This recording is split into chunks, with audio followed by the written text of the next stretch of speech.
Hello dears, ഒരു get ready with me കണ്ടാലോ? ഞാനൊരു ഷൂട്ടിന് പോകാൻ പോവാണ്. അപ്പോൾ അതിൻ്റെ മേക്കപ്പ് നോക്കും. First comes the skin care. ആദ്യം ഞാനൊരു അലോവേറ ജെൽ അപ്ലൈ ചെയ്തു. ദെൻ വെയിലത്ത് ഇറങ്ങി പോകുന്നത് കൊണ്ട് തന്നെ sunscreen which is A must. വലിയ മേക്കപ്പ് ഒന്നുമല്ല, ജസ്റ്റ് കാഷ്വൽ വെയറിനുള്ള ഒരു സിമ്പിൾ മിനിമൽ മേക്കപ്പാണ് ചെയ്യുന്നത്. ഫൗണ്ടേഷൻ അപ്ലൈ ചെയ്തു, സെറ്റിംഗ് സ്പ്രേ വെച്ചിട്ട് അത് ബ്ലെൻഡ് ചെയ്തു.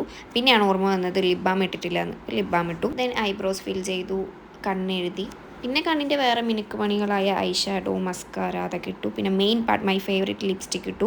ടാസ്ലറിൻ്റെ 2 ലിപ്സ്റ്റിക്ക് മിക്സ് ചെയ്തിട്ടു. അതേ തന്നെ ബ്ലഷ് ആയിട്ട് ഇട്ട് ബ്ലെൻഡ് ചെയ്തു. അപ്പോൾ ഇതായിരുന്നു ഒരു കുട്ടി മിനിമൽ മേക്കപ്പ്.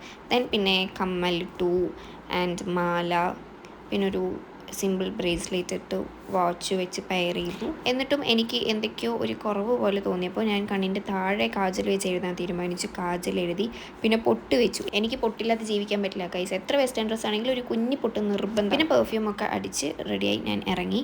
ഇങ്ങനെ ആയിരുന്നില്ല എൻ്റെ ഹെയർ സ്റ്റൈൽ. ഞാൻ വേറെയാണ് ചെയ്തത്, പക്ഷേ വീഡിയോ എടുക്കാൻ മറന്നു. ഇതായിരുന്നു ഷൂട്ട്. പോയതും കാര്യങ്ങളൊന്നും എനിക്ക് വീഡിയോ എടുക്കാൻ പറ്റില്ല. കുറച്ച് ക്ലിപ്സ് ആയിട്ട് ഇൻക്ലൂഡ് ചെയ്ത് ഒരു ഗെറ്റ് റെഡി വിത്ത് മീ ആണ്. ഇതിൻ്റെ ഫൈനൽ ഔട്ട് വീഡിയോ എൻ്റെ ഇൻസ്റ്റാഗ്രാം അക്കൗണ്ടിൽ പോയാൽ കാണാൻ പറ്റും. അപ്പോൾ അത്രയേ ഉള്ളൂ. Okay, bye bye.